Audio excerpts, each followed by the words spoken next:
All your altcoins, most of them are probably not going to go up in price again. I think ETH is very hated. People don't like it. And so if I want to bet on something, the change in the cycle, I think ETH could outperform. Could you briefly share your inspiration and how you came up with perps? Basically, do you trade perps? No. They're going to print, I think, in the realm of $9 trillion-ish. So I think that we get to 250,000 by the end of the year. I don't think it's politically palatable to buy Bitcoin and print money. Our banker couldn't explain why Taiwanese dollar jumped 10% in a couple days compared to USD. Taiwan life insurers are probably some of the richest institutions in the world who've been investing abroad. And essentially, Taiwan is obviously a big global manufacturing hub, semiconductors and all that. But the government and the central bank has a policy of keeping the Taiwan dollar very, very weak. And so to do that, they have to create Taiwan dollar local liquidity, which obviously is the reason why apartments are so expensive in Taipei and other cities. Who has the best party in Asia? Ooh. That's the right answer, man. All right, guys, bring your Arthur Hayes. Oh, that's like local party. Yeah. You create all this money, and you can spend it on anything you want. That's not enough. That's what you wrote about. We already got it.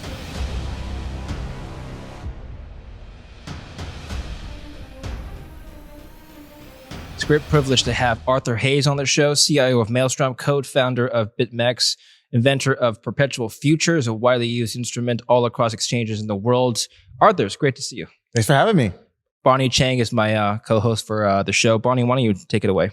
I'm so excited to have you here. Oh my goodness. Okay, first question is about Taiwanese dollar. Our banker couldn't explain why Taiwanese dollar jumped 10% in a couple days compared to USD. Can you? Yeah, so it's quite interesting. I won't go too deep into it, but essentially, there were some interesting articles written in the FT by, I think, Brad Setzer and another economist, basically documenting how Taiwan life insurers are probably some of the richest institutions in the world who've been investing abroad. And essentially, Taiwan is obviously a big global manufacturing hub, semiconductors and all that. But the government and the central bank has a policy of keeping the Taiwan dollar very, very weak. And so to do that, they have to create Taiwan dollar local liquidity, which obviously is the reason why apartments are so expensive in Taipei and other cities. And they accumulate dollars. But they don't want to look bad like currency manipulators to the United States government. So they take all these dollars and they funnel them to the Taiwanese life insurers. And then these life insurers go and they buy bonds and enter in all sorts of structured derivatives with large banks. Essentially, they have a lot of U.S. Treasury bond exposure. And also, a lot of hedge funds like to fund themselves in Taiwan dollar because of this persistent weakness that is encouraged by the government. And then they engage in massive carry trades. And so what happened in the first week of May is that there is this fear that, oh my God, what if the Taiwanese lifers start going out of the treasury market, taking that money and repatriating into the Taiwan dollar? And basically, a lot of these hedge funds exited their carry trades and got stopped out. And that's why you saw the 6 or 7% move in the Taiwan dollar. And I think that the authorities didn't want to step in and create more money in Taiwan to basically reverse those flows, because they wanted to show to the Trump team when they're negotiating that, hey, we're not about to let our currency continue to weaken. We accept that we're going to have to allow the Taiwan dollar to strengthen. And I think that's why you had this sort of massive move in the Taiwan dollar. And I expect it to continue to strengthen over time.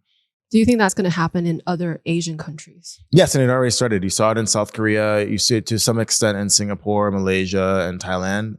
Any of these countries that run these persistent programs of currency weakness, accumulation of dollars in their reserve account, and investing abroad, that money's coming back. And you said there is capital control in U.S. coming. Yes. On foreign investment ownership. So I think they're going to start by taking away the withholding tax exemption. There's already talk of that happening where, foreigners don't pay the 30% tax that Americans do, getting interest on their bonds. So they're going to remove that. And so it's going to mean that, hey, maybe this treasury bond isn't so attractive and I'm not going to own that. I'll own something else. So I think that's going to start happening. Does that mean a market crash? No, because they'll print the money to make sure that all the foreigners who leave, they'll replace that with printed money. Well, actually, on that note, in early April, you saw bonds go down with stocks, Bitcoin, yield went down as well, yield went up. So I wonder if capital controls are going to recreate that kind of scenario where all asset classes go down slightly and basically we'll have less liquidity in the U.S. system.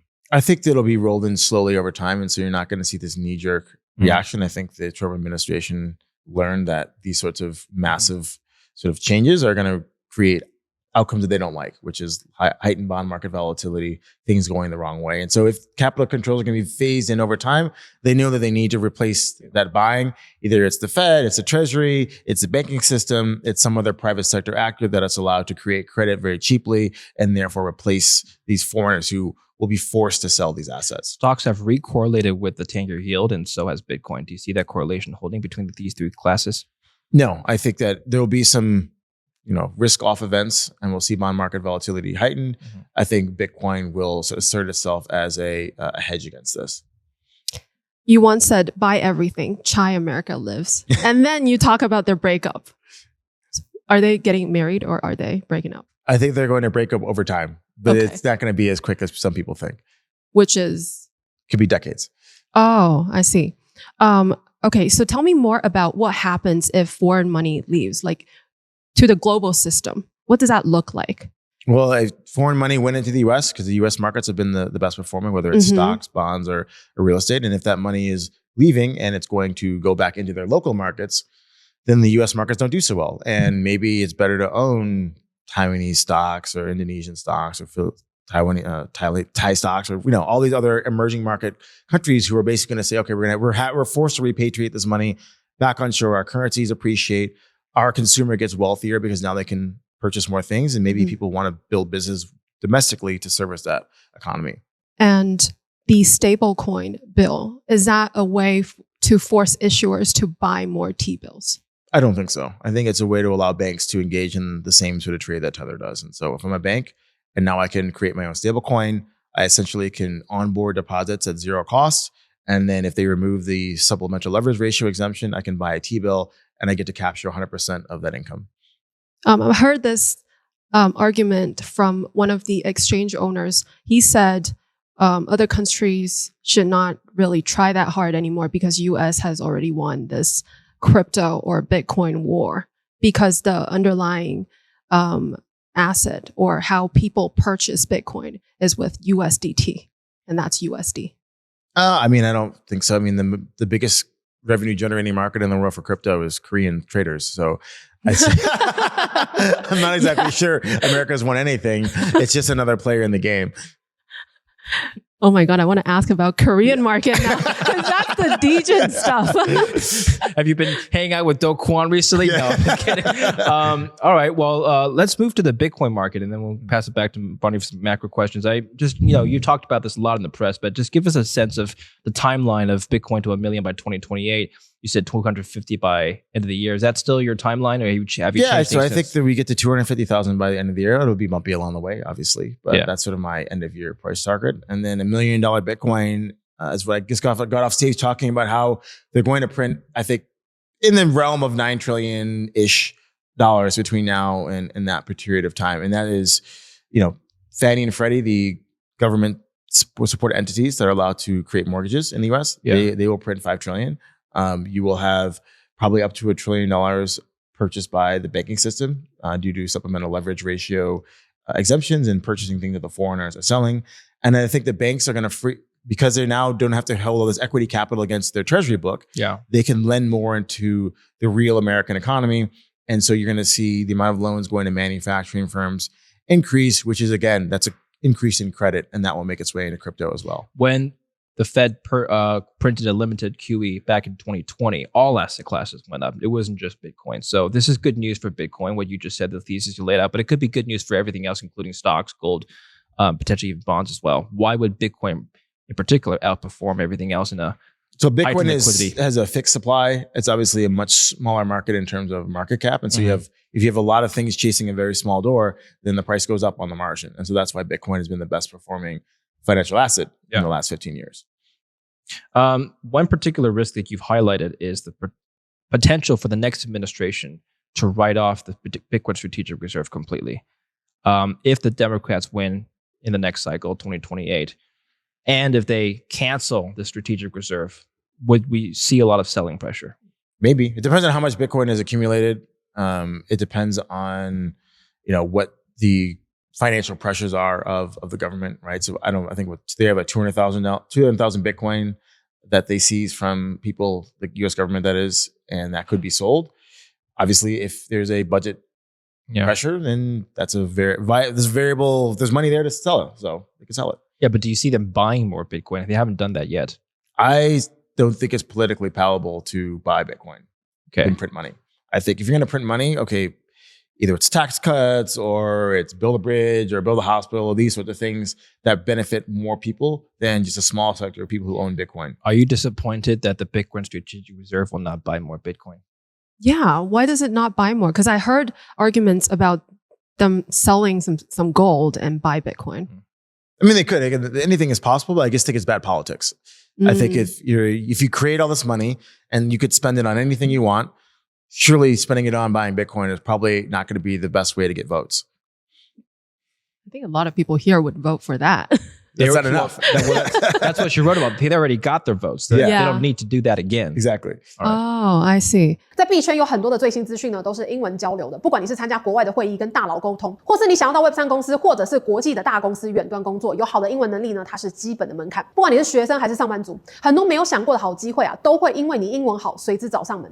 如果想要讲出好英文，打开跟全世界专家大佬沟通的大门，却不知道从哪里开始，想要用流利的英文对话，可以试试看 ELSA Speak。它是 Google 投资一个 AI 技术的这个英文学习 App， 它就像是你24小时的专属英文教练，透过强大的生成式 AI 帮你训练口说沟通的技巧。Hey, I'm about to interview one of the biggest names in crypto. That's exciting. 发音、用字、文法，它都会给你非常非常清楚的回馈。ELSA 它有一个很强的功能叫做 Speech Analyzer， 比如说准备要英文访问了，对吧？我只要录一段英文的口说 ，AI 就会马上帮我分析这个发音啊、语调、流畅度、文法、用字，我马上就可以知道哪里需要加强，还可以看到雅思跟托福这些国际考试的预测分数。如果你想要从基础开始学习，那推荐你从 ELSA Pro 的方案开始。如果你想要从基础到进阶，全面的练习口说，完全解锁 AI 英语对话，开始托福啊、雅思这些专业的英语课程，那 ELSA PREMIUN 可能更适合你。当然啦 ，ELSA 它是针对所有英文程度打造的，不管你的程度在哪里 ，AI 呢都会根据你的需求跟喜好量身定做每一天的学习计划。现在资讯栏的连结点进去，使用频道的专属优惠码 BONNIE 就可以用比在 App 里面还要优惠的价格买到。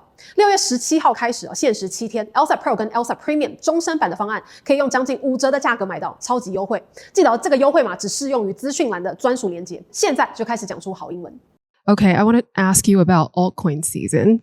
Everyone's asking, is it coming? And people are saying, hey, this cycle we have so much garbage. And what is happening now? Well, I mean, I think that all your altcoins, most of them are probably not going to go up in price again because they don't have product market fit. They don't take any of the revenue and bring it back to the token holders. And so they're like high FDV, low float bullshit VC coins. And so they're not going to do very well. And that's why you've seen like down only for like, Barra Chain, maybe Modon, whatever launches. So these types of projects, these very hyped, big round, big fundraising round projects, it's going to be very hard for them to go up in price because they don't actually have any clients that spend money. But there are projects that are very good that have, product market fit. People spend money. That money goes from the protocol to the token holders. And I think the small subset of products that do that, they're going to do very well. Pendle, EtherFi, yeah, stuff like that. Okay. What about all the VC coins from the last cycle? They were doing very well. What happened in this cycle? I think, again, no product market fit. And again, if you have a very high valuation that you need to grow into and you have no clients actually doing anything on your chain or your product, it's very hard to generate that interest after you've seen the price go down. And I think in one of your interviews, you said Bitcoin dominance will hit 70%. And then that is when we might see the altcoin season coming. Is that the argument? I still think that's going to happen. 70%. We're about 65 now. So still more outperformance in Bitcoin before we're not in general. I mean, basically, yet. Bitcoin dominance is very predicated on ETH. So if ETH doesn't move, then it's very hard for that ratio to really move that. Will ETH move? I think so. I think ETH is very hated. People don't like it. And so if I want to bet on something, the change in the cycle, I think ETH could outperform. How is Maelstrom positioning itself in terms of your allocation priorities right now? So most of our portfolio is in Bitcoin, a decent slug in ETH, and then we have a lot of term sheet projects. So things that are rolling off because of advisory and investments, and things that we've bought on liquid, probably EtherFi and Pendle are probably our two large positions. How often do you rotate in and out of Bitcoin?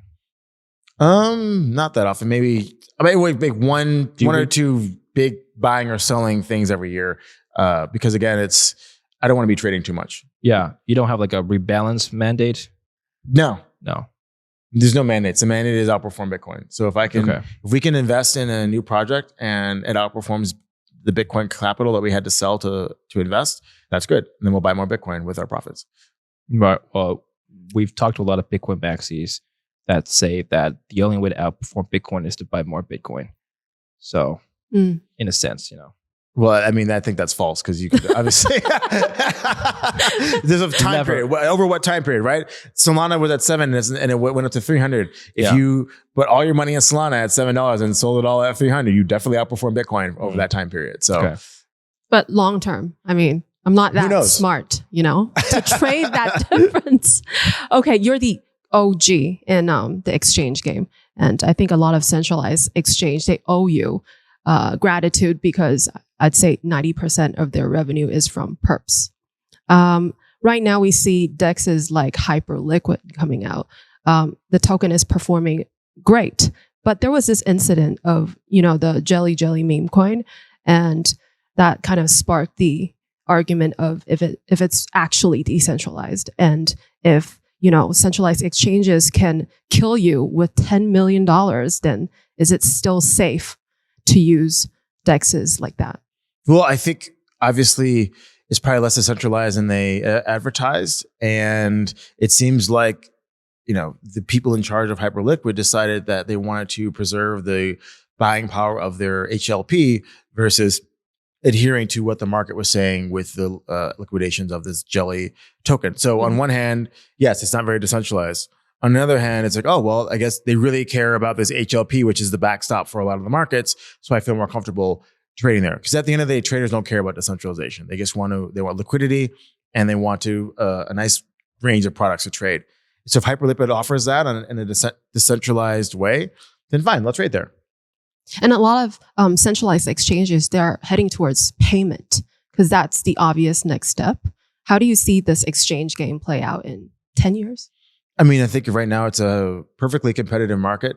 No one has any innovation on products, and everyone charges the same fee. And so it comes down to marketing. It's very difficult to stay in the centralized exchange game, especially if you're in the US, and now you're going to have all the banks offering the same brokerage services. So I think it's going to be very tough for the Coinbases and Krakens of the world to keep their profit margins if JP Morgan is not going to allow their clients to buy Bitcoin. Speaking of Coinbase, several large exchanges IPO in the last couple of weeks. This sparks a new trend of crypto becoming mainstream in the S&P 500 as well. Coinbase just listed in the S&P 500. So two-part question. I'll ask my first part first. Do you think now all investors investing in the S&P have to be aware and cognizant of the fact that they're indirectly exposed to Bitcoin through any SPX? I don't think they care, right? A lot of people are just invested in the index. And so they own an ETF, and the ETF owns a lot of stuff, right? That may or may not agree with their particular sensibilities, but they don't care. They just want to be in the index. With exchanges and centralized exchanges becoming more mainstream, do you see a scenario in which they start siphoning deposits from the regular person from large financial institutions like JP Morgan's and the Bank of America's of the world?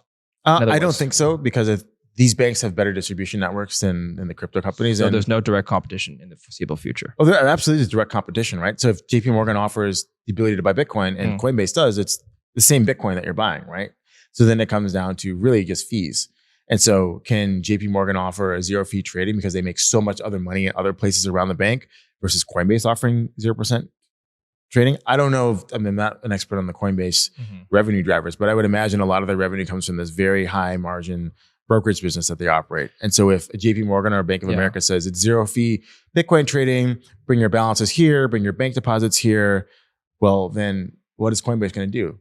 Well, okay. So JP Morgan chief Jamie Dimon did say that he's allowing people to buy Bitcoin. He's not going to custody it. If you were to build another BitMEX today, how would you prepare yourself to compete with TradFi entering the crypto space next couple more years? degen. I wouldn't be trying to compete in trading Bitcoin. Okay. That is going to be a loss leading product. Interesting. When you say go more degen, what does that mean? Meme coins, leaning into the launch pad. I think there's some things that people can do to improve sort of the new issue process. So I think there's a lot of more revenue to be earned there than competing on Bitcoin US dollar trading, which is going to be, again, low margin, highly competitive market. Could you explain what meme coin is to my mom? Trading culture. Ooh, I like that. Okay. I think in your chat with Anthony Pompliano, you talk about how older generation, they're wealthy and they're trying to sell their asset to the new generation for their retirement. But the new generation, we are not really buying and storing things. We're paying for experiences. How does that play out? It's going to be interesting to see how regulations play out for crypto, right? Because, or any other types of digital assets, because the boomers have stocks to sell. Does anyone want these stocks? Maybe to some extent. Do they want that big suburban house or whatever they have, or apartment in the city? I don't know. So I think there's going to be a massive issue in terms of if the younger generation wants to buy things that the older generation is selling, and they need to sell those things to fund their retirement. How does that square? Are they going to increase taxes because the asset prices of things the boomers own and went down and they can't afford their retirement? So then they're going to tax the young more to pay for their retirement. And are the young going to accept that? I don't know. What would you guess? I think there's going to be a lot of intergenerational conflict. I don't know the outcome of it. What? But it could be money printing at the end of the day, right? Because it's a very easy way for the government to solve this problem. Everything leads to money printing. Basically. That's the solution of everything. Does money printing lead to more degen activity usually? Yes, because again, if you don't have a lot of financial assets and you're watching all this inflation happen all around you, you have to use more leverage in the little bit of savings you have to escape. Why is there less degen interest now than in 2021? What interest in what though? The retail interest in the altcoins, and actually some people track also crypto channel volume, viewership volume. It's significantly lower now than 4 years ago, despite the fact that Bitcoin and many other things have reached new highs. Again, I think a lot of these coins have not performed very well. They were priced wrong. They were priced too expensive. And then their actual fundamentals, when you actually said, okay, you're launched, the hype is over. Okay, where are the clients? Where's the revenue? Oh, we don't have any. But this thing is a 5 billion FDV. Well, you can't 10x that. It's just hard. So you go from 5 to 50. It's easy to 10x 100 to 1 billion in terms of on the marginal price basis. So I think it's just the price is too expensive. Is it too far-fetched to say that Bitcoin has become an institutional instrument now and the retail crowd is just no longer interested in that? No, I'm sure there's lots of retail interest in Bitcoin. It's been well performing and it's the easiest one to understand. Okay. Go ahead. You spent a lot of time in Asia, and I want to know what you learn from Asia when it comes to money and investment that is pretty much different from the US.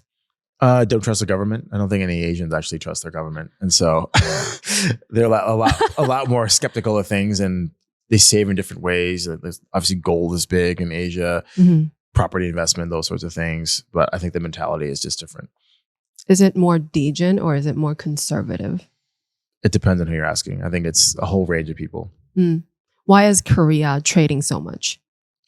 So very high internet penetration, very high gaming culture, very ethnically homogenous, and very low opportunity for most individuals to escape, a shitty life. They're very highly educated, but there's no jobs that make any real money in Korea. And so either they're trading stocks or now they're trading crypto. Everyone's trying to get ahead because it's just such a brutal rat race in Korea. Who has the best party in Asia? The best parties in Asia.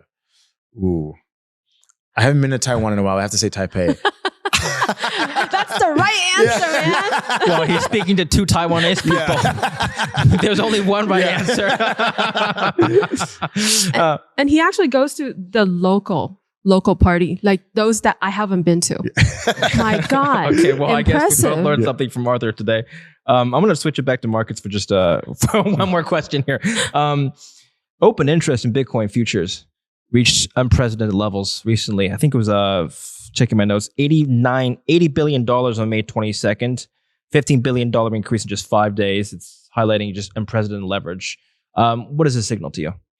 Just more interest in the space, right? Obviously, we rallied up towards all-time high, and obviously people are opening more leverage positions, thinking that we're going to run past 110 much higher quickly. So I think that's your past experience running BitMEX, whenever open interest in futures spikes, what tends to happen next?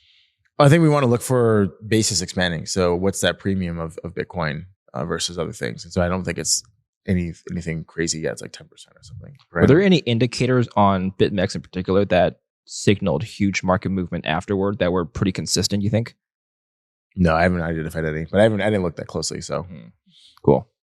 Could you briefly share your inspiration and how you came up with perps? Basically, me and my co-founders answered all support tickets, and our clients didn't understand futures contracts. They didn't understand why the price was different than spot. They didn't understand why they expired. And so we thought, can we create a product that has no expiry but highly leveraged?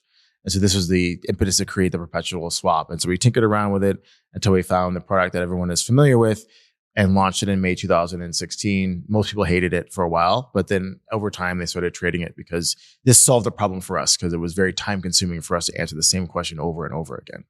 And do you trade perps? No, Reason? I don't usually trade on leverage. If I buy anything, I buy it on a spot basis. And do you encourage people to? I encourage people who have the time to spend to be good at their craft to trade using leverage. If you don't have the time and you don't have the patience, then don't use leverage. Okay, so let's say if I were to use perps, what is the first thing I should think of? Is it risk, my position size? What is it? Have a goal. What is your goal? Like I want to make this percentage, and what's your downside? What's your upside? And when do you cut? When do you add? Like have a plan before you start trading, because then the emotions take over, and then you'll make a mistake.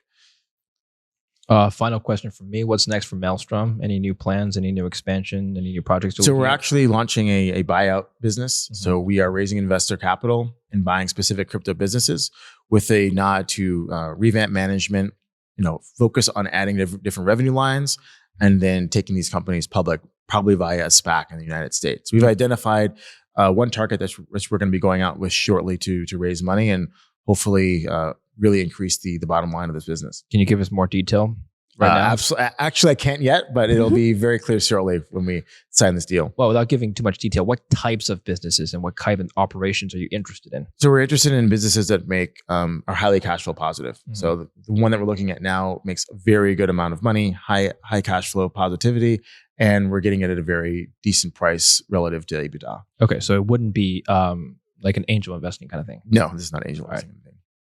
How do you personally pick altcoin? What do you look at? Narrative. And now it's all about cash flow. So do you generate a lot of cash flows? Is there a way for me as the investor to get paid by supporting you by owning your coin? And not the valuation.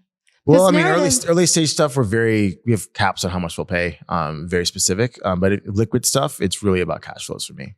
Don't you feel narrative change too quickly? It's very hard to catch on. It does, but if you pay the right price, it doesn't matter. If you pay a low enough price, if it launches, most likely you'll make money. But if you pay the high price when you're chasing the narrative and trying to be in every single big deal, then that's when you lose money. What is your favorite Asian food? Ooh, my favorite Asian food. I probably have to say prawn mee. Oh. What is it? Prawn mee. Prawn mee. Oh, okay. Yeah. The Vietnamese. It's Singaporean. Yeah. Oh, Singapore. Okay. Yeah. I need to catch up on my Southeast Asian foods. Yeah. David. On that note, let's go eat some Asian food together sometime, Arthur. Thank you, guys. Yeah, that was a lot of fun. Thank you. Thank you. Cheers.